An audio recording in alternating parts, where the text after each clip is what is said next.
ॐ सहनाववतो सहनौ भुनक्तो सह वीर्यङ्करवावहै तेजस्विनावधीतमस्तु मा विद्विषावहै। ॐ शान्ति शान्ति शान्तिः। ॐ नारायणं पद्मभुवं वसिष्ठं शक्तिं च तत्पुत्रपराशरं च व्यासं शुकं गौडपदं महान्तं गोविन्दयोगीन्द्रमथस्य शिष्यं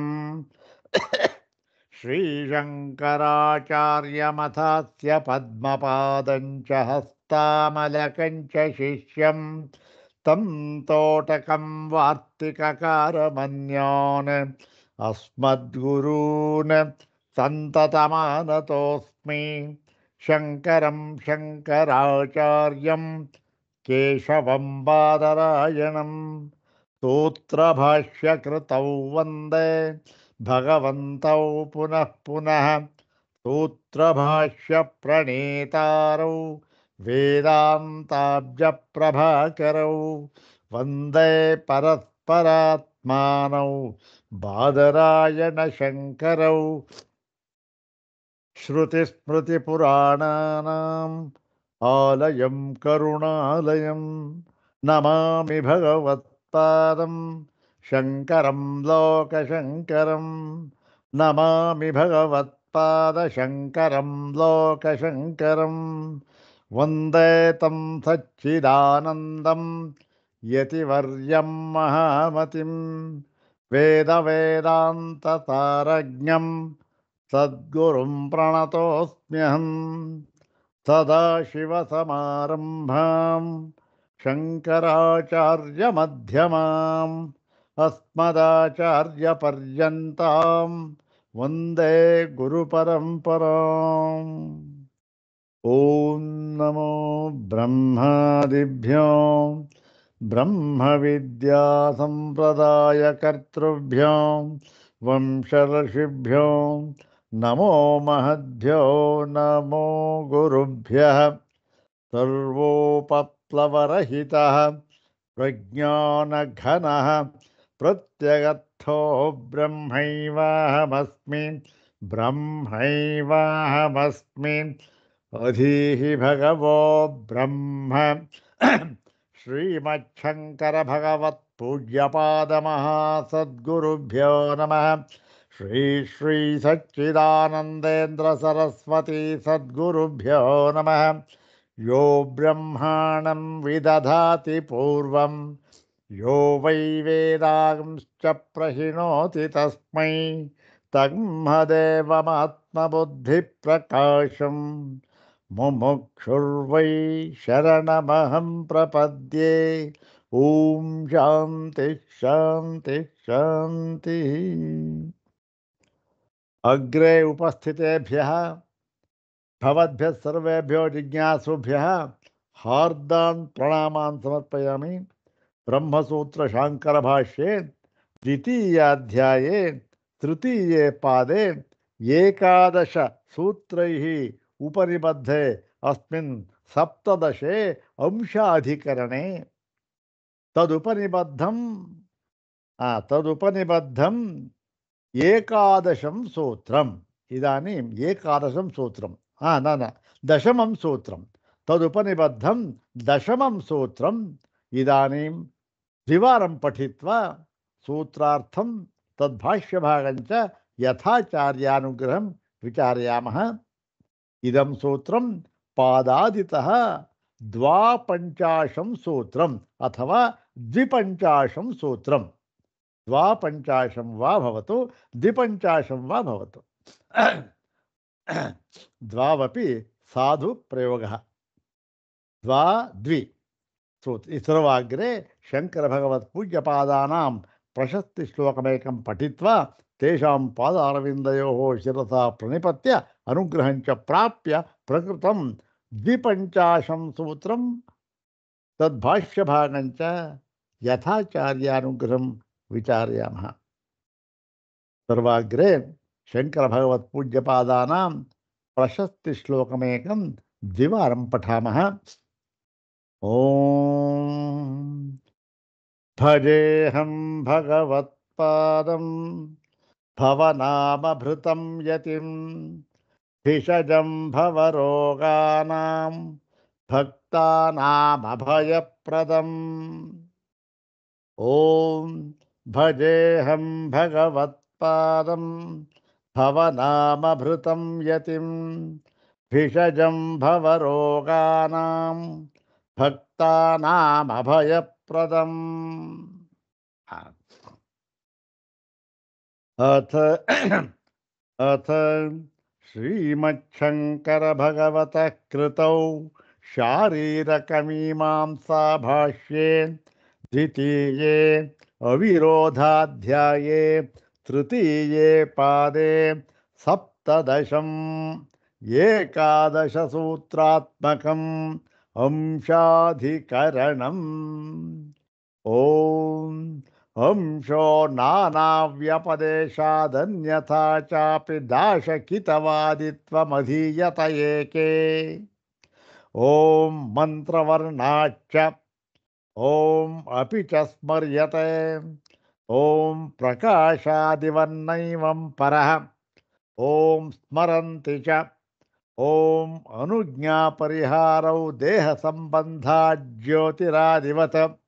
ಓಂ ಅಸಂತತೇಶ್ಚಾವ್ಯತಿಕರಃ. ಓಂ ಆಭಾಸಯೇವ ಚ. ಓಂ ಅದೃಷ್ಟಾನಿಯಮಾತ್. ಓಂ ಅಭಿಸಂಧ್ಯಾದಿಷ್ವಪಿ ಚೈವಂ. ಓಂ ಪ್ರದೇಶಾದಿತಿ ಚೇನ್ನಾಂತರ್ಭಾವಾತ್. ಇದು ಆ ಒಂದು 11ನೆಯ 17ನೆಯ ಅಂಶಾಧಿಕರಣದಲ್ಲಿ ಉಪನಿಬದ್ಧವಾಗಿರತಕ್ಕಂತಹ 11 ಸೂತ್ರಗಳು. ಪ್ರಕೃತ ಇದರಲ್ಲಿ ಯಾವುದು ದ್ವಾಪಂಚಾಶಂ ಸೂತ್ರ ಅಥವಾ ದ್ವಿಪಂಚಾಶಂ ಸೂತ್ರ. ಯಾವುದದು? ಓಂ ಅಭಿಸಂಧ್ಯಾದಿಷ್ವಪಿ ಚೈವಂ. ಓಂ ಅಭಿಸಂಧ್ಯಾದಿಷ್ವಪಿ ಚೈವಂ. ಇದರ ಒಂದು ಪದ ವಿಭಾಗ ಅನ್ವಯ ಅರ್ಥ ಆಗಿತ್ತು ಅಂತ ಕಾಣುತ್ತೆ. ಮತ್ತೊಂದು ಸಾರಿ ನೋಡೋಣ. ಸಂದರ್ಭ ಏನು ನೋಡಿ. ಈ ವ್ಯವಸ್ಥೆ ಅಂತಕ್ಕಂಥದ್ದು ಯಾವುದು?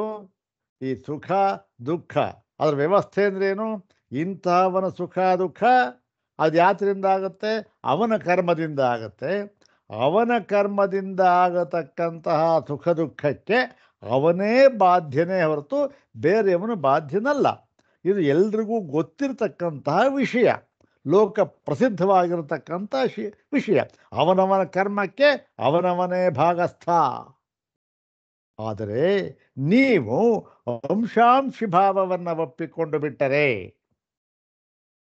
ಅಂಶಾಂಶಿ ಭಾವ ಪರಮಾತ್ಮ ಅಂಶಿ ಮತ್ತು ಎಲ್ಲ ಜೀವರುಗಳು ಕೂಡ ಅಂಶ ಎನ್ನುವ ಭಾವವನ್ನು ಒಪ್ಪಿಕೊಂಡು ಬಿಟ್ಟರೆ ಈ ವ್ಯವಸ್ಥೆ ಏನಾಗುತ್ತೆ?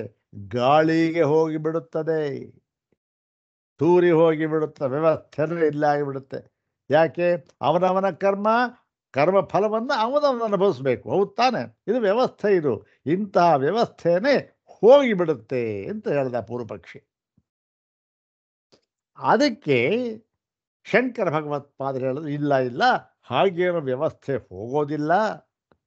ಯಾಕೆ ಅಂತಂದರೆ ಇವೆಲ್ಲವೂ ಕೂಡ ಈ ಕರ್ಮಫಲ ಸಂಬಂಧ ಇವೆಲ್ಲವೂ ಕೂಡ ಯಾರಿಗೆ ಸಂಬಂಧಪಟ್ಟಿದ್ದು?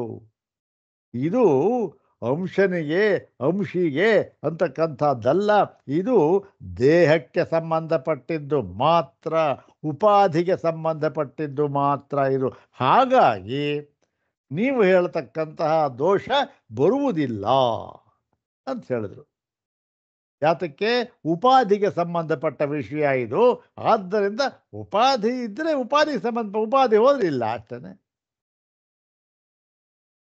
ದೇಹಕ್ಕೆ ಸಂಬಂಧವಾದ್ದರಿಂದ ಇದು ಈ ಒಂದು ದೋಷ ನಮ್ಮಲ್ಲಿ ಬರೋದಿಲ್ಲ ಅಂತ ಹೇಳಿದ್ರು. ಅಲ್ಲ ಸ್ವಾಮಿ, ಮತ್ತೆ ವ್ಯವಸ್ಥೆ ಇದೆಯಲ್ಲ ವ್ಯವಸ್ಥೆ ಇದೆ, ವ್ಯವಸ್ಥೆ ಸರಿಯಾಗಿದೆ. ನಮ್ಮ ಸಿದ್ಧಾಂತದಲ್ಲಿ ಯಾವ ದೋಷವೂ ಇಲ್ಲ. ಅವನವನ ಕರ್ಮಫಲ ಅವನವನಿಗೆ ಆಗುತ್ತೆ.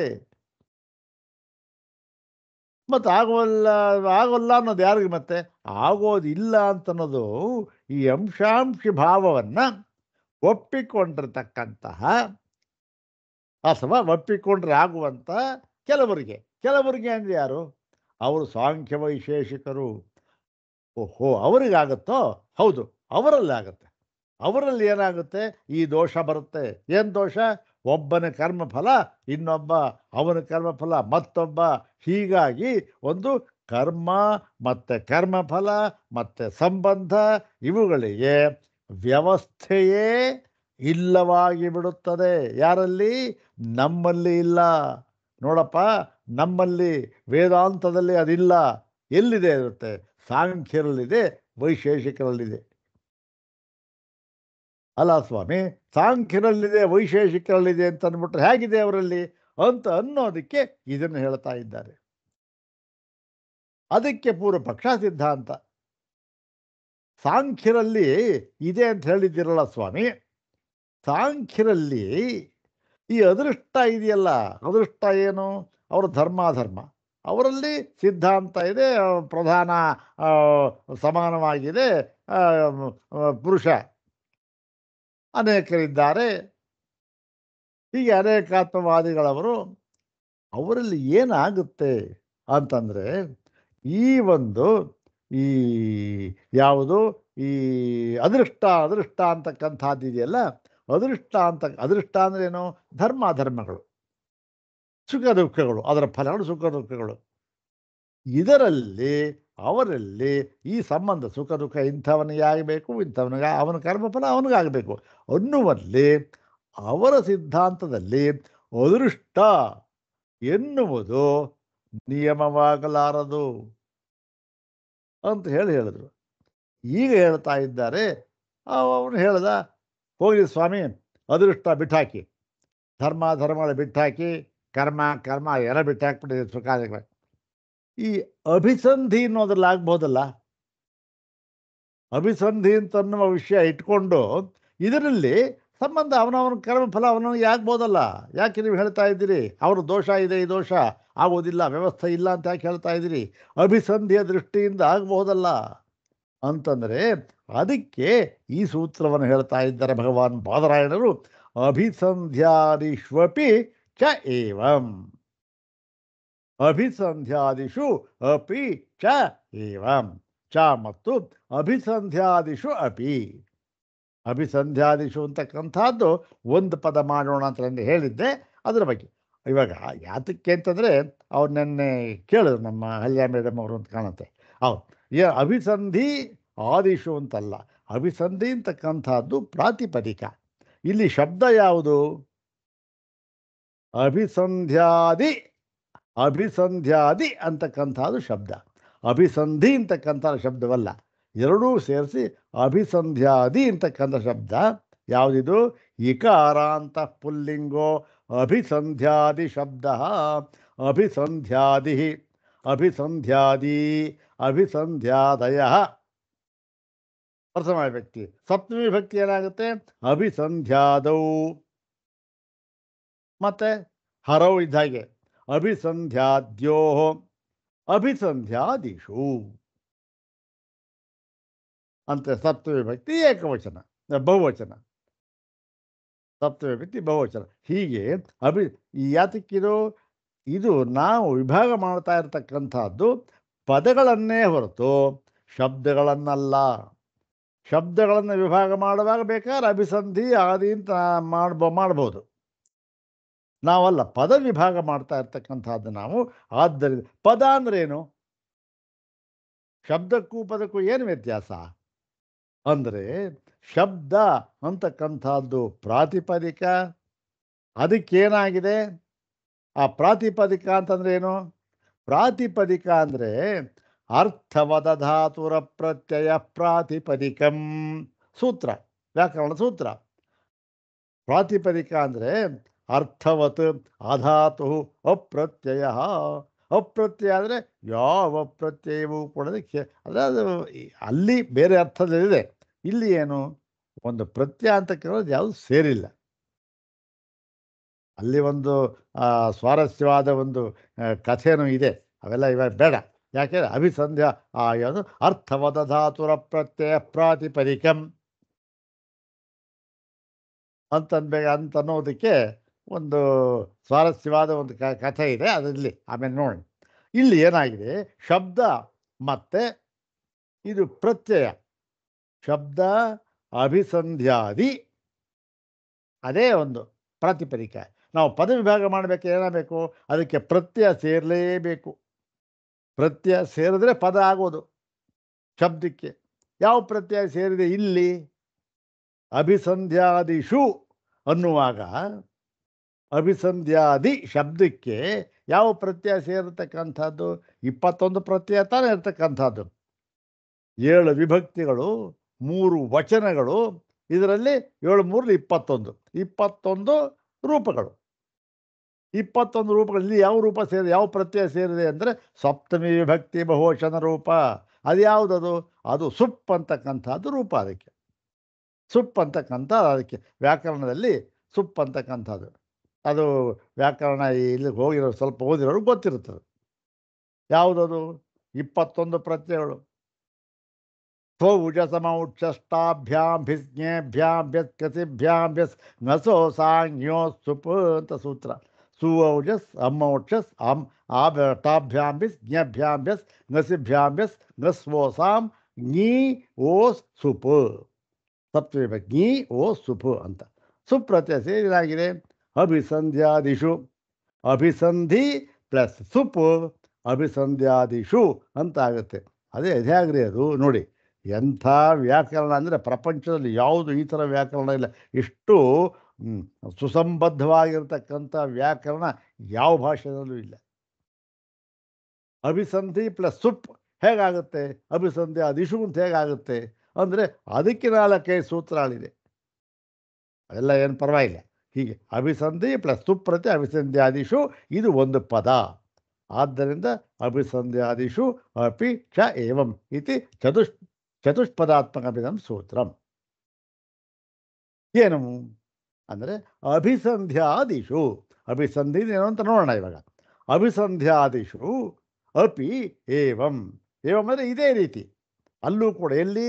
ಅದೃಷ್ಟಾನಿಯ ಮಾತನ್ನುವುದರಲ್ಲಿ ಯಾವುದನ್ನು ಹೇಳಿ ಇಲ್ಲ ಆ ಸಾಂಖ್ಯರಲ್ಲಿಯೂ ಕೂಡ ಇದು ಅವನವನ ಕರ್ಮಕ್ಕೆ ಅವನವನೇ ಬಾಧ್ಯ ಅಂತ ಆಗೋದಕ್ಕೆ ಸಾಧ್ಯ ಇಲ್ಲ. ಅವರ ಸಿದ್ಧಾಂತದಲ್ಲಿ ವ್ಯವಸ್ಥೆ ಅಂತ ಅನ್ನೋದಿಲ್ಲ ಅಂತ ಹೇಳಿದ್ವ ಯಾವ ಕಾರಣ ಕೊಟ್ಟು ಅದೇ ಕಾರಣ ಇಲ್ಲೂ ಕೂಡ ಅನ್ವಯಿಸಬೇಕು ನಾವು. ಎಲ್ಲಿ? ಅಭಿಸಂಧಿಗಳಲ್ಲಿಯೂ ಕೂಡ. ಅಂದ್ರೇನು? ಅಭಿಸಂಧ್ಯಾದಿಷು ಅಪಿ ಏವಂ. ಏವಂ ಅಂದರೆ ಏವಂ ಪೂರ್ವೋಕ್ತ ಪ್ರಕಾರೇಣ ಇತ್ಯರ್ಥ. ಏನದು ಅಂದರೆ ಆತ್ಮನಃ ಪ್ರತಿ ಸುಖ ದುಃಖ ಸಂಯೋಗೆ ವ್ಯವಸ್ಥಾಭಾವ ಸ್ಯಾತ್. ಅಲ್ಲಿಯೂ ಕೂಡ ವ್ಯವಸ್ಥಾಭಾವ ಇರುತ್ತೆ ಅಭಿಸಂಧ್ಯಾದಿಷು ಅಂಥೇಳಿ ಹೇಳಿದ್ರು. ಈಗ ಈ ಭಾಷ್ಯ ಭಾಗ ನೋಡೋಣ. ಓಂ ಅಭಿಸಂಧ್ಯಾದಿಷ್ವಪಿ ಚೈವಂ.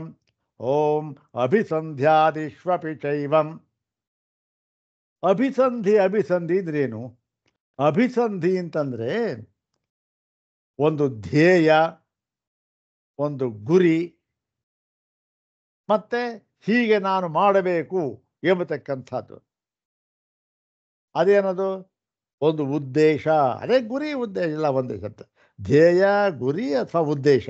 ಅಭಿಸಂಧಿ ಅದು ಏನು? ನಾನು ಹೀಗೆ ಮಾಡಬೇಕು ಅಂತಕ್ಕಂಥ ಒಂದು ಉದ್ದೇಶ. ಇದು ಅಭಿಸಂಧಿ. ಏನು ಬೇಕಾದ್ರೂ ಆಗ್ಬೋದು. ಅದು ಹೀಗೆ ಮಾಡಬೇಕು, ಹೇಗೆ ಬೇಕಾದ್ರೂ ಆಗ್ಬೋದು, ಅವನ್ನ ಸಂಬಂಧಪಟ್ಟಂತೆ. ಭಾಷ್ಯ ನೋಡೋಣ. ಇದು ಅಭಿಸಂಧಿ ಅಂತಕ್ಕೆ ಅರ್ಥ. 171ನೇ ಭಾಷ್ಯ ಭಾಗ. ಸ್ಯಾದೇತತ್. ಇವೆಲ್ಲ ಅಭಿಸಂಧಿನ ಹೇಳ್ತಾ ಇದ್ದಾರೆ. ಅಭಿಸಂಧ್ಯಾದಿ ಅಭಿಸಂಧಿ ಹೇಳ್ತಾ ಇದ್ದಾರೆ. ಇಲ್ಲಿ ಸ್ಯಾದೇತತ್ ನೋಡಿ, ಹೀಗಾಗಬಹುದು. ಏನು? ಅಹಮಿದಂ ಫಲಂ ಪ್ರಾಪ್ನವಾನಿ ಇದಂ ಪರಿಹರಾಣಿ ಇತ್ತಂ ಪ್ರಯತೈ ಇತ್ತಂ ಕರವಾಣಿ ಇತ್ಯೇವಂ ವಿಧ ಅಭಿಸಂಧ್ಯಾದಯ ಅಂತ ಹೇಳಿದ್ರು. ಇವೆಲ್ಲ ಅಭಿಸಂಧಿಗಳು. ಯಾವುದದು ಅಭಿಸಂಧಿ ಮೊದಲಾದವುಗಳು. ಅಂದ್ರೇನು ಅಭಿಸಂಧಿ ಇರ್ಬೋದು, ಸಂಕಲ್ಪ ಇರ್ಬೋದು, ಮತ್ತು ಮತ್ತೊಂದು ಏನಾರು ಇರ್ಬೋದು. ಇವೆಲ್ಲ ಅಂದರೆ ನಾನು ಹೀಗಾಗಬೇಕು, ಹೀಗೆ ಮಾಡಬೇಕು, ಹೀಗೆ ಮಾಡ್ತೀನಿ ಅಂತಕ್ಕಂಥದ್ದು. ನಾನು ಏನು ಮೊಟ್ಟ ಅಹಂ ಇದಂ ಫಲಂ ಪ್ರಾಪ್ನವಾನಿ ಅಂದ್ರೇನು, ನನಗೆ ಈ ಫಲ ಆಗಬೇಕು, ನಾನು ಈ ಫಲವನ್ನು ಬಯಸುತ್ತೇನೆ ಅಂತಕ್ಕಂಥ, ಈ ಫಲವನ್ನು ಹೊಂದುತ್ತೇನೆ ಅಂತಕ್ಕಂಥ ಒಂದು ಗುರಿ. ಯಾವುದೋ ಕರ್ಮ ಮಾಡಿದ್ರೆ ನಾನು ಈ ಫಲವನ್ನು ಹೊಂದುತ್ತೇನೆ ಅಂತ ಒಂದು ಗುರಿ ಇಟ್ಕೊಂಡು ಮಾಡಿದೆ. ಪ್ರಾಪ್ತವಾನಿ ಅಂತಕ್ಕಂಥದ್ದು ಎಂಥ ಯಾವ ಪ್ರಯೋಗ ಹಾಕಿದೆ ನೋಡಿ, ಯಾವುದಿದು, ಯಾವ ರೂಪ ಇದು? ಲೋಟ್ಲಕಾರ. ಹೌದು ತಾನೆ? ಲೋಟ್ಲಕಾರ ಹೇಗೆ ರೂಪ ಬರುತ್ತೆ? ಆತ ಪರಸ್ಮೈಪದಿ ಲೋಟ್ಲಕಾರ. ಭವತು ಭವತಾತ್ ಭವತಾಂ ಭವಂತು, ಭವಾನಿ ಭವಾವ ಭವಾಮ. ಹಾಗೆ ಅದೇನಾಗುತ್ತೆ?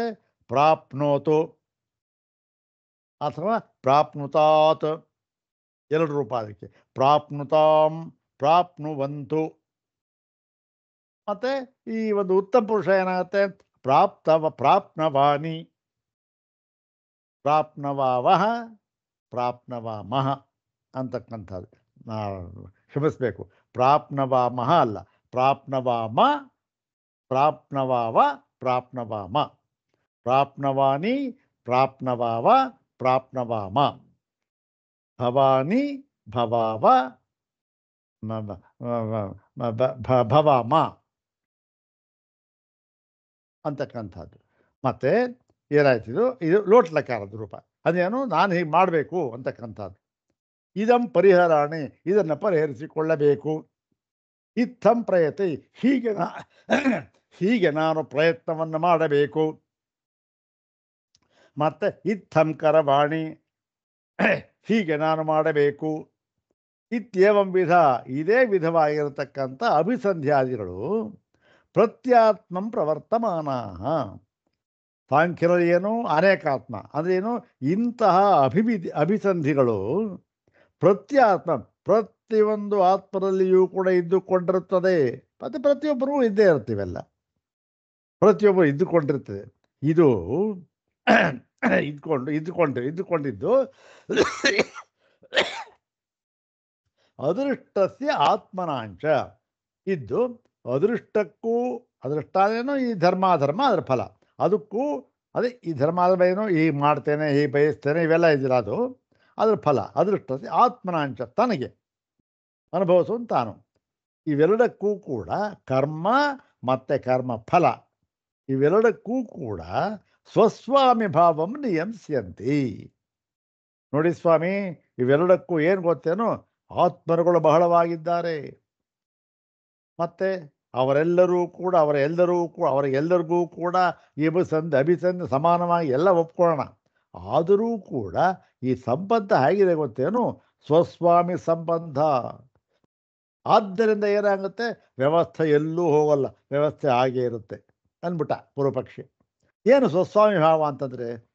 ಅಲ್ಲ ಸ್ವಾಮಿ, ಇವಾಗ ಆತ್ಮರ ಬಹಳ ಇದ್ದಾರೆ, ಏನು ಅವರವರಿಗೆ ಬೇಕಾದ ಹಾಗೆ ಅಭಿಸಂಧಿಯನ್ನು ಮಾಡ್ತಾರೆ. ಹೌದು ತಾನೆ? ಅಭಿಸಂಧಿ ಮಾಡಿದ್ರೆ ಅವರು ಎಲ್ಲಿ ಮಾಡ್ತಾರೆ ಸ್ವಾಮಿ ಅಭಿಸಂಧಿನ? ಆತ್ಮರುಗಳು ಅವರವರ ಶರೀರದಲ್ಲಿ ಮಾಡ್ತಾರೆ. ಹೌದು ತಾನೆ? ಅವರವ್ರ ದೇಹದಲ್ಲಿ ಅವನವನು ಮಾಡ್ಕೋತಾನೆ. ಸೊ ಶರೀರದಲ್ಲಿ ಮಾಡಿದ ಮೇಲೆ ಅದೇನಾಗುತ್ತೆ? ಆ ಒಂದು ಶರೀರಕ್ಕೆ ಸಂಬಂಧಪಟ್ಟಿರುತ್ತೆ ಅದರ ಫಲವೂ ಕೂಡ. ಸ್ವಸ್ವಾಮಿ ಸಂಬಂಧ, ಅವನಿಗೆ ಅವನೇ ಸ್ವಾಮಿ. ಶರೀರ ಆಗುತ್ತೆ, ಅವನೇ ನಿಯಂತ, ಅವನೇ ಇದು, ಅವನೇ ಕೊಡ್ತಕ್ಕ, ಅಲ್ಲಿ ಅಷ್ಟಕ್ಕೆ ಮಾತ್ರ. ಹೇಗೆ? ಇವಾಗ ಒಂದು ಮಡಿಕೆ ಇದೆ, ದೊಡ್ಡ ಮಡಿಕೆ, ಅದರಲ್ಲಿ ಒಂದು ಹಣತೆ ಹಚ್ಚಿಟ್ಟಿದ್ದಾರೆ ಮಡಿಕೆ ಒಳಗಡೆ. ಮಡಿಕೆ ಹಚ್ಚಿಟ್ಟಿದ್ರೆ ಏನಾಗುತ್ತೆ? ಪ್ರಕಾಶ ಎಲ್ಲಿಗೆ ಬರುತ್ತೆ?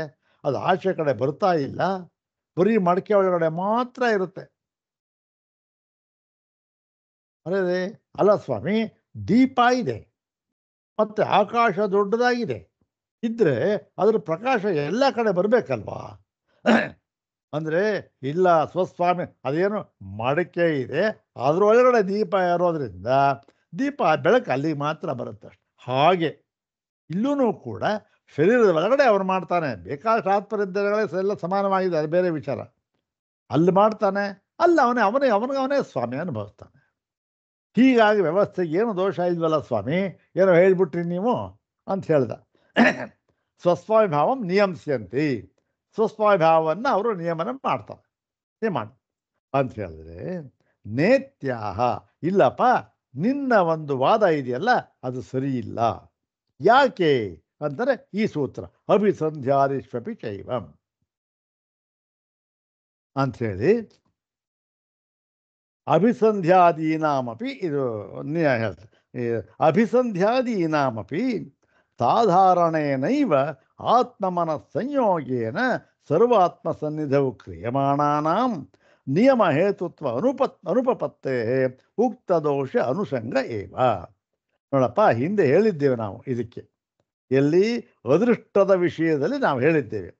ಅದೇ ರೀತಿ ಇಲ್ಲೂ ಕೂಡ ಅಭಿಸಂಧ್ಯಾದಿಗಳಿಗೂ ಕೂಡ ಏನಾಗುತ್ತೆ, ಆತ್ಮ ಮತ್ತು ಮನಸ್ಸು, ಶರೀರ ಅಂದರೆ ಶಿರ ಅಂದರೆ ಮನಸ್ತಾನೆ, ಎಲ್ಲ ಕರ್ಮ ಫಲ ಅದಕ್ಕೆಲ್ಲ ಮನಸ್ಸು ಕಾರಣ.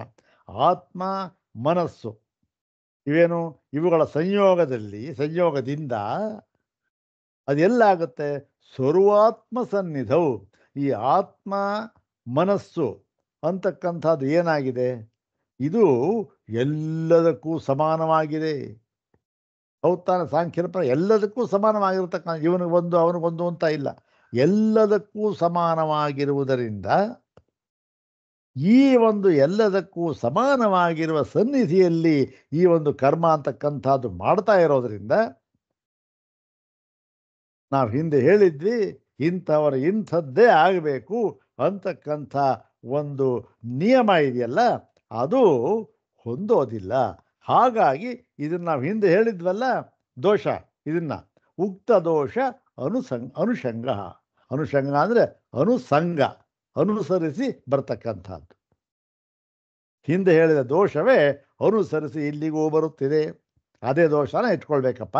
ಯಾಕೆ ಅಂದರೆ ಆತ್ಮ ಈ ಮನಸ್ಸು ಇವುಗಳ ಸಂಯೋಗ ಇದೆಯಲ್ಲ, ಅದರಿಂದ ಕ್ರಿಯೆ ಆಗ್ತಾ ಇದೆ, ಎರಡನ್ನೂ ಫಲ ಅನುಭವಿಸ್ತಾ ಇದ್ದಾನೆ. ಸಂಯೋಗ ಇದೆಯಲ್ಲ, ಇದೇನಾಗಿದೆ, ಇದು ಸರ್ವಾತ್ಮ ಸನ್ನಿಧವು.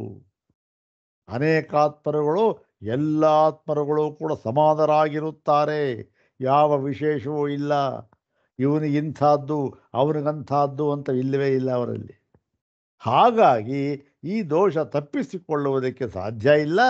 ಹಿಂದೆ ಹೇಳಿದ ದೋಷವೇ ಇಲ್ಲಿಯೂ ಕೂಡ ಅನುಸರಿಸಿ ಬರುತ್ತದೆ. ಯಾವುದು, ವ್ಯವಸ್ಥೆ ಅಂತಕ್ಕಂಥದ್ದು ಹೋಗಿಬಿಡುತ್ತೆ ಅವರಲ್ಲಿ, ಸಾಂಖ್ಯ ವೈಶೇಷಿಕರಲ್ಲಿ. ಆದರೆ ವೇದಾಂತದಲ್ಲಿ ಹೋಗೋದಿಲ್ಲ. ಯಾಕೆ, ನಾವು ದೇಹ ಸಂಬಂಧ ಅಂತ ಒಪ್ಪಿರತಕ್ಕಂಥದ್ದು ಆತ್ಮನಿಗಿಂತ ಒಪ್ಪೇ ಇಲ್ಲ ನಾವು. ಮತ್ತೆ ಅದಕ್ಕೂ ಮುಂದುವರೆದು ಹೇಳ್ತಾ ಇದ್ದೇವೆ ನಾವು, ದೇಹ ಅಂತಕ್ಕಂಥದ್ದು ಯಾವುದು, ದೇಹ ಅಂತಕ್ಕಂಥದ್ದು ಆತ್ಮನಿಗಿಂತ ಭಿನ್ನವಾಗಿ ಒಂದು ತತ್ವ ಇದೆಯಾ? ಇಲ್ಲ. ಜೀವ ಅಂತಕ್ಕಂಥದ್ದೇ ಮೊದಲಿಗೆ ಇಲ್ಲ. ಇನ್ನು ದೇಹ ಅಂತಕ್ಕಂಥದ್ದು ಯಾವುದಿದೆ? ಯಾವುದೂ ಇಲ್ಲ. ಮತ್ತೆ ಅದು ಇಲ್ಲದೆ ಇರುವಾಗ ಯಾವ ಕರ್ಮ, ಯಾವ ಸಂಬಂಧ?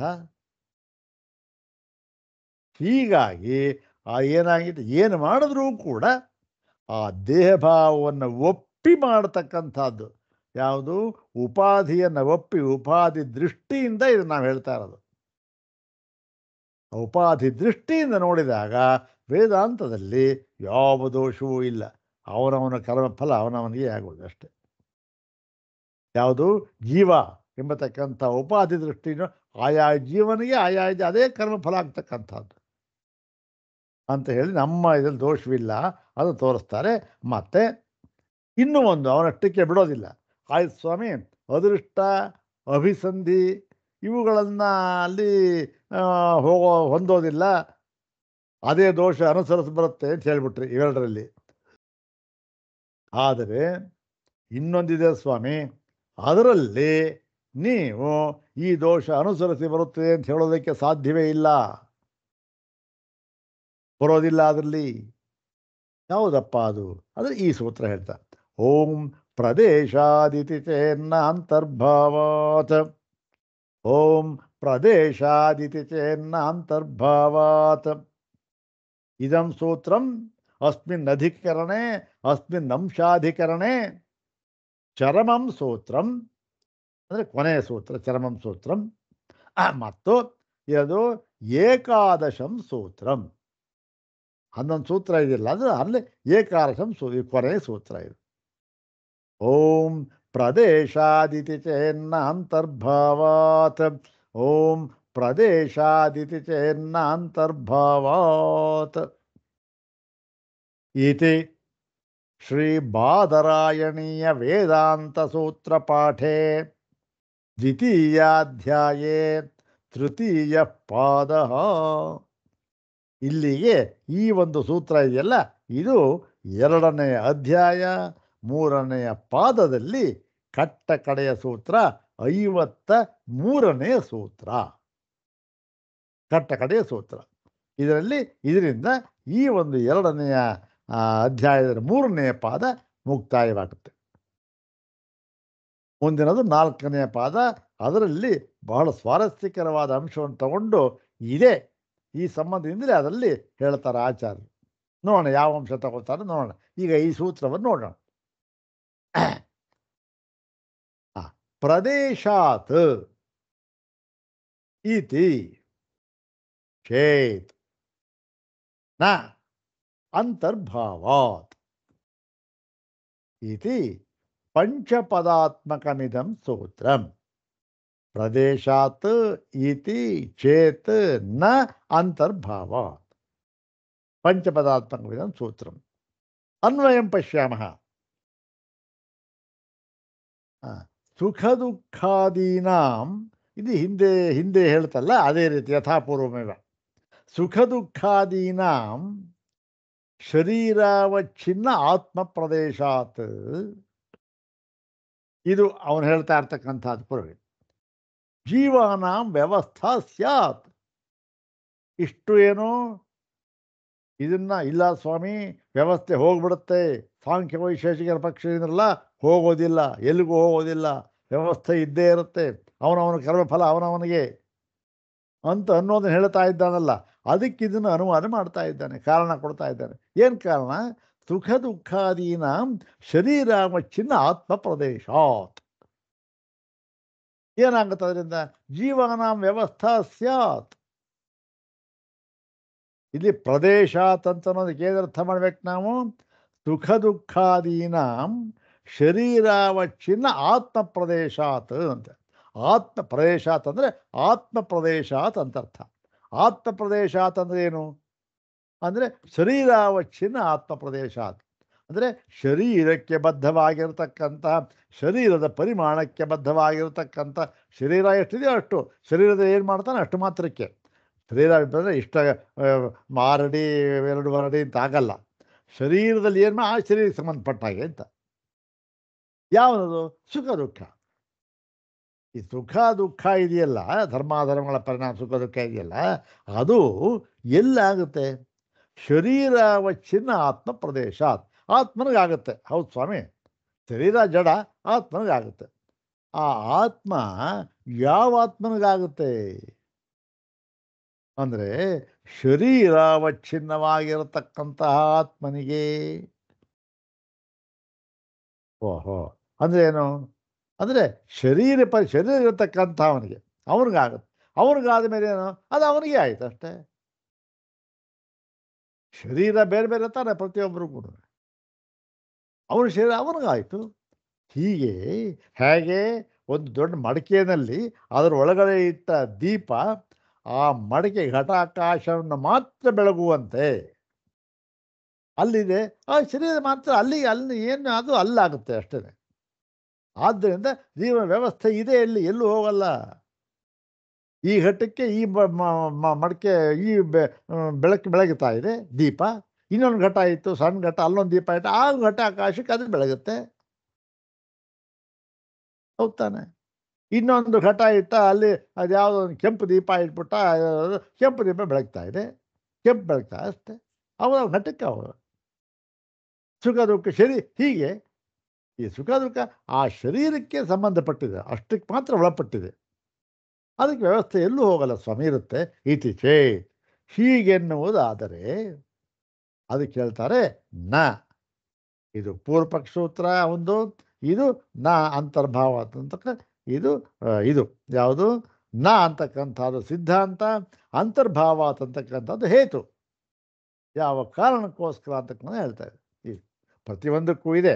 ಅದನ್ನು ಮೊಟ್ಟ ಮೊದಲಿನಿಂದ ಹೇಳ್ತಾ ಇದ್ವಲ್ಲ, ಅದನ್ನು ನೀವೇ ಅರ್ಥ ಮಾಡ್ಕೋಬೋದು, ನಾವೇ ಅರ್ಥ ಮಾಡ್ಕೋಬೋದು, ಏನು ತೊಂದರೆ ಇಲ್ಲ. ಇದು ನಾ ಅಂತಕ ಪೂರ್ವ ನಾ ಅಂತಕ್ಕ ಸಿದ್ಧಾಂತ, ಅಂತರ್ಭಾವ ಅಂತಕ್ಕಂಥದ್ದು ಹೇತು ಅಂತಕ್ಕಂಥದ್ದು. ನ ಯಾತಕ್ಕೆ ಅಂದರೆ ಹೇತು ಏನು ಹೇಳ್ತಾ ಇದ್ದಾರೆ, ಅಂತರ್ಭಾವಾತ್ ಅಂದ್ರೇನು, ಆತ್ಮನ ಶರೀರೇಶು ಅಂದರೆ ಆತ್ಮ ಇದ್ದಾರಲ್ಲ ಅವರು ಎಲ್ಲ ಶರೀರಗಳಲ್ಲಿ ಸರ್ವೇ ಆತ್ಮನಃ ಸರ್ವೇಷು ಶರೀರೇಶು ಅಂತರ್ಭಾವಾತ್.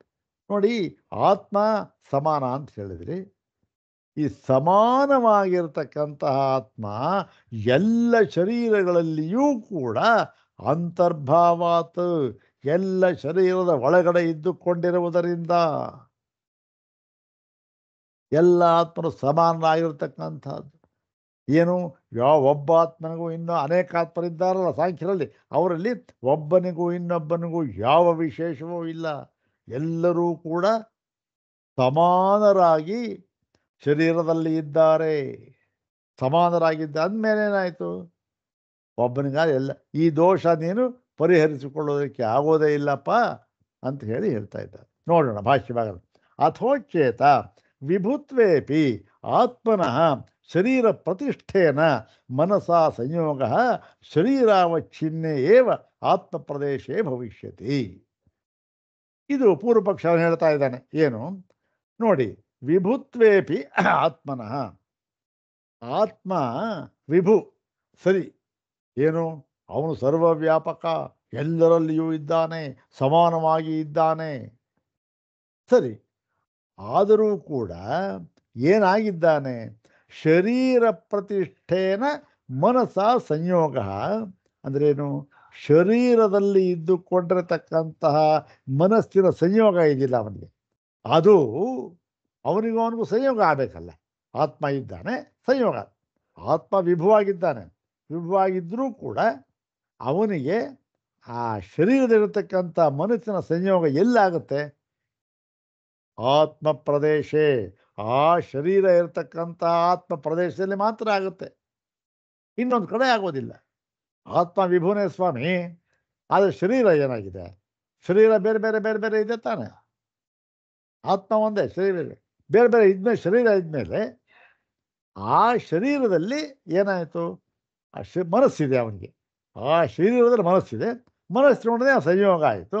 ಸಂಯೋಗ ಅದೇನು, ಅಲ್ಲಿ ಮಾತ್ರ ಸಂಬಂಧಪಟ್ಟಿದೆ ಅದು ಅವನ ಶರೀರಕ್ಕೆ. ಆತ್ಮ ಪ್ರದೇಶ ಭವಿಷ್ಯತಿ, ಅಲ್ಲಿ ಮಾತ್ರ ಆತ್ಮ ಎಲ್ಲಿದೆ ಶರೀರ ಅಲ್ಲಿಗೆ ಆಗತ್ತಷ್ಟೇ. ಅತಃ ಪ್ರದೇಶಕೃತ ವ್ಯವಸ್ಥಾ ಅಭಿಸಂಧ್ಯಾದೀನಾಂ ಅದೃಷ್ಟಸ್ಯ ಸುಖ ದುಃಖಯೋಶ್ಚ ಭವಿಷ್ಯತಿ ಇತಿ. ಆದ್ದರಿಂದ ಈ ಪ್ರದೇಶಕೃತ ವ್ಯವಸ್ಥಾ ಅಂದರೆ ಪ್ರದೇಶ, ಪ್ರದೇಶ ಅದೇನು ಆತ್ಮ ಪ್ರದೇಶ, ಆತ್ಮ ಪ್ರದೇಶ ಅದೇನು ಅವನವನ ಶರೀರಾವಚ್ಛಿನ್ನ. ಶರೀರ ಎಲ್ಲಿದೆ ಅಲ್ಲಿ ಆತ್ಮ ಬೇಕಾದಷ್ಟಿದ್ದಾರೆ. ಘಟದ ಒಳಗಡೆ ಇರತಕ್ಕಂಥ ದೀಪದಂತೆ ಘಟಗಳು ಬೇಕಾದಷ್ಟಿದೆ.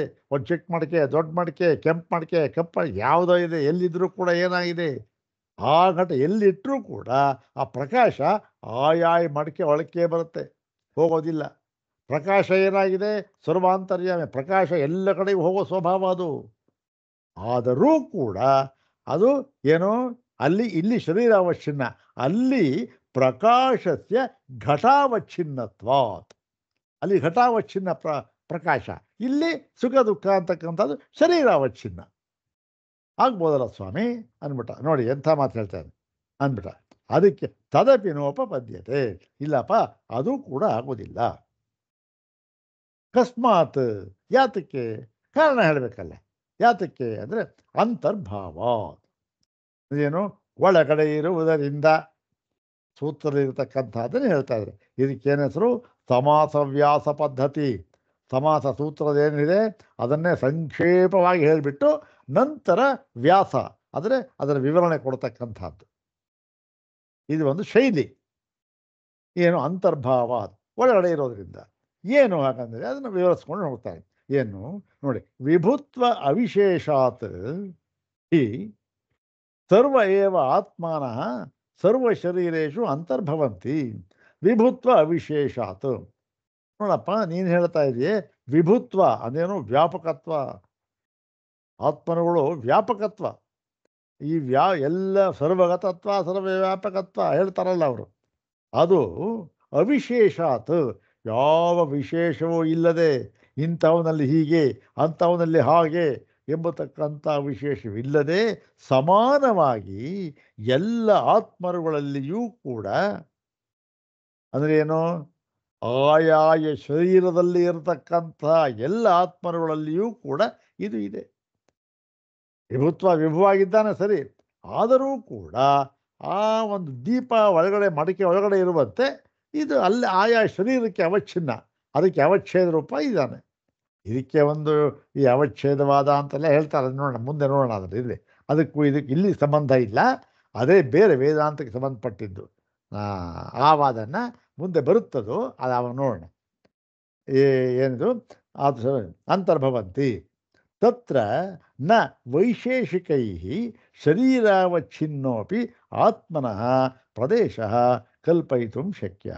ಹೀಗಿರೋವಾಗ ತತ್ರ ಅಂದರೆ ತತ್ರ ಇವಂ ಸತಿ ಅಂತ ಹೇಗಿರುವಾಗ ವಿಭುತ್ವ ಅಂತಕ್ಕಂಥದ್ದು, ವ್ಯಾಪಕತ್ವ ಅಂತಕ್ಕಂಥದ್ದು ಯಾವ ವಿಶೇಷವೂ ಇಲ್ಲದೆ ಎಲ್ಲ ಶರೀರದಲ್ಲಿಯೂ ಕೂಡ ಸಮಾನವಾಗಿ ಇರುವುದರಿಂದ, ಒಳಗಡೆ ಇರುವುದರಿಂದ, ಸಮಾನವಾಗಿ ಅಂತರ್ಭಾವವಾಗಿರುವುದರಿಂದ ಏನಾಗುತ್ತೆ, ವೈಶೇಷಿಕರುಗಳಿಂದಲೂ ಕೂಡ ಶರೀರಾವಚ್ಛಿನ್ನೋಪಿ ಆತ್ಮನಃ, ನೀವು ಹೇಳ್ಬೋದು ಆತ್ಮ ನೋಡ್ರಿ ಶರೀರದಲ್ಲಿದ್ದಾನೆ, ಅವನಿಗೆ ಮಾತ್ರ ಅಷ್ಟಕ್ಕೆ ಮಾತ್ರ ಸಂಬಂಧ, ಹೇಗೆ ಘಟದಲ್ಲಿರತಕ್ಕಂಥ ದೀಪದಂತೆ ಅಂತ ಹೇಳ್ಬೋದು ನೀವು.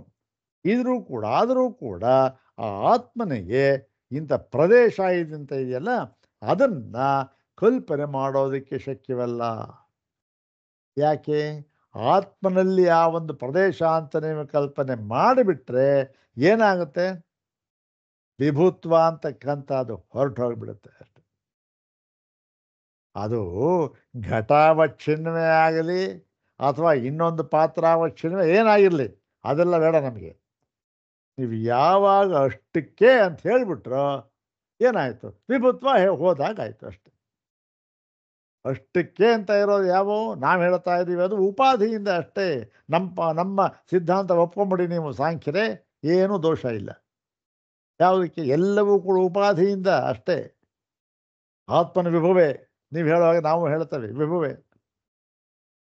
ಮತ್ತೆ ನೀವು ಹೇಳ್ತಾ ಇದ್ದೀರಿ ಎಲ್ಲ ಸಮಾನವಾಗಿದ್ದಾನೆ ಅಂತ ಹೇಳೂ ಹೇಳ್ತೀರಿ, ಮತ್ತೆ ಆ ಉಪಾಧಿಯನ್ನೂ ನೀವು ಒಪ್ಕೊಂಡಿಲ್ಲ, ಅದು ಸ್ವತಂತ್ರ ಅಂತ ಹೇಳ್ತೀರಿ, ಮತ್ತೆ ಪರಿಚ್ಛಿನ್ನ ಅಂತಲೂ ಕೂಡ ಹೇಳ್ತೀರಿ. ಹೇಗೆ? ಒಂದಕ್ಕೊಂದಕ್ಕೆ ವಿರೋಧ. ಆದರೆ ಆದ್ದರಿಂದ ಅದು ಕಲ್ಪನೆ ಮಾಡೋದಕ್ಕೆ ಸಾಧ್ಯವಿಲ್ಲ. ಕಲ್ಪ್ಯಮಾನೋಪಿ ಅಯಂ ಅಯಂ ಅಂದರೆ ಅಯಂ ಪ್ರದೇಶ ಅಂತ. ಈ ಪ್ರದೇಶ ಕಲ್ಪನೆ ಮಾಡೋ ಸಾಧ್ಯ ಇಲ್ಲ. ಕಲ್ಪ್ಯಮಾನೋಪಿ ಅಯಂ ಪ್ರದೇಶ ನಿಷ್ಪ್ರದೇಶಸ್ಯ ಆತ್ಮನಃ ಆತ್ಮನ ಆತ್ಮನ ಪ್ರದೇಶ ಕಾಲ್ಪನಿಕತ್ವಾದೇವ ನ ಪಾರಮಾರ್ಥಿಕಂ ಕಾರ್ಯಂ ನಿಯಂತುಂ ಶಕ್ನೋತಿ. ನೋಡಿ, ಒಂದು ವೇಳೆ ಕಲ್ಪನೆ ಮಾಡಿದ್ರಿ ಅಂತ ಇಟ್ಕೊಳ್ಳಿ ಪ್ರದೇಶನ, ಸಾಧ್ಯವಿಲ್ಲ. ಏನೋ ಮಾಡಿಬಿಟ್ರೂ ಕೂಡ ಏನಾಗಿದೆ ಅದು ನೋಡಿ, ನಿಷ್ಪ್ರದೇಶಸ್ಯ ಆತ್ಮನಃ ಕಲ್ಪ್ಯಮಾನೋಪಿ, ನಿಷ್ಪ್ರದೇಶವಾಗಿರತಕ್ಕಂಥ ಆತ್ಮನನ್ನು ಕಲ್ಪಿಸಿದರೂ ಕೂಡ ಏನಾಗುತ್ತೆ, ಕಲ್ಪ್ಯಮಾನೋಪಿ ಅದೆಲ್ಲ ಏನಾಗಿದೆ, ಆ ಪ್ರದೇಶ ಅಂತಕ್ಕಂಥದ್ದು ಕಾಲ್ಪನಿಕ, ಕಲ್ಪನೆ ಆಗೋದಿಲ್ಲ. ಕಲ್ಪನೆ ಮಾಡ್ಬೋದು, ಕಲ್ಪನೆ ಮಾಡೋಕ್ಕೇನು ಏನು ಬೇಕಾದ್ರೂ ಮಾಡ್ಬೋದು, ಅವೆಲ್ಲ ನಿಜವಾಗುತ್ತಾ? ಆಗೋದಿಲ್ಲ. ಕಲ್ಪನೆ ಮಾಡಿದ್ರೆ ಅದೇನು ಕೇವಲ ಕಾಲ್ಪನಿಕವಾಗಿರುವುದರಿಂದ ಏನು ಅದು ಪಾರಮಾರ್ಥಿಕವಾಗಿ ಕಾರ್ಯಂ ನಿಯಂತುಂ, ಈ ಸುಖ ದುಃಖ ಅಂತಕ್ಕಂಥದ್ದೇನು ಅದು ಪರಮಾರ್ಥ, ಕರ್ಮದ ಫಲ, ಅದು ನಿಜವಾಗಿ ಆಗತಕ್ಕಂಥದ್ದು. ನೀವು ಪ್ರದೇಶ ಏನು ಇದು ಕಲ್ಪನೆ ಮಾಡ್ತಕ್ಕಂಥ ಪ್ರದೇಶ, ಏನೋ ಶರೀರಾವಚ್ಛಿನ್ನ ಅಂತ ಪ್ರದೇಶ ಇದೆಯಲ್ಲ, ಅದು ಕಲ್ಪನೆ ಮಾಡ್ತಕ್ಕಂಥದ್ದು. ಆದ್ದರಿಂದ ಆ ಕಲ್ಪನೆ ಮಾಡತಕ್ಕಂಥ ಪ್ರದೇಶದಲ್ಲಿ ಈ ಪರಮಾರ್ಥವಾಗಿರ್ತಕ್ಕಂಥ ಕಾರ್ಯ ಸುಖ ದುಃಖ ಲಾಭ ಇದೆಯಲ್ಲ, ಅದನ್ನು ಅದು ನಿಯಂತ್ರಣ ಅಂದರೆ ವ್ಯವಸ್ಥೆ ಮಾಡುವುದಕ್ಕೆ ಸಾಧ್ಯವಿಲ್ಲ ಅಂತ ಹೇಳ್ತಾ ಇದ್ದೆ. ಇದು ಯಾಕೆ ಕಾಲ್ಪನಿಕ, ಅದು ಪರಮಾರ್ಥ, ಅದು ಸುಖ ದುಃಖ ಅಂತಕ್ಕಂಥದ್ದು. ಹೌದು ತಾನೆ? ಯಾವುದೋ ಒಂದು ಕಾಲ್ಪನಿಕ ಪ್ರದೇಶದಲ್ಲಿ ನಿಜವಾಗಿ ಆಗತಕ್ಕಂಥ ಸುಖ ದುಃಖ ಅದನ್ನು ವ್ಯವಸ್ಥೆ ಮಾಡೋಕ್ಕೆ ಸಾಧ್ಯನಾ? ಎಲ್ಲೂ ಸಾಧ್ಯ ಇಲ್ಲ. ಯಾವುದೋ ಒಂದು ಕಾಲ್ಪನೆ ಆಕಾಶ, ಅಲ್ಲಿ ಯಾವ ಸುಖ, ಏನು ಅರ್ಥ ಅದಕ್ಕೆ? ಏನೂ ಇಲ್ಲ. ಹಾಗಾಗಿ ಸಾಧ್ಯವಿಲ್ಲ ಅಂತ ಹೇಳ್ತಾ ಇದ್ದಾರೆ. ಇನ್ನು ಸ್ವಲ್ಪ ಇನ್ನೊಂದು ಮೂರು ನಾಲ್ಕು ಕಾರಣ ಕೊಡ್ತಾರೆ. ಅದನ್ನು ನಾಳೆ ನೋಡಿಬಿಟ್ಟು ಈ ಭಾಗವನ್ನು ಈ 3ನೇ ಪಾದ ಅಲ್ಲಿ ಮುಗಿಸೋಣ. ಓಂ ಶಾಂತಿ ಶಾಂತಿ ಶಾಂತಿ. ಓಂ ತತ್ಸತ್.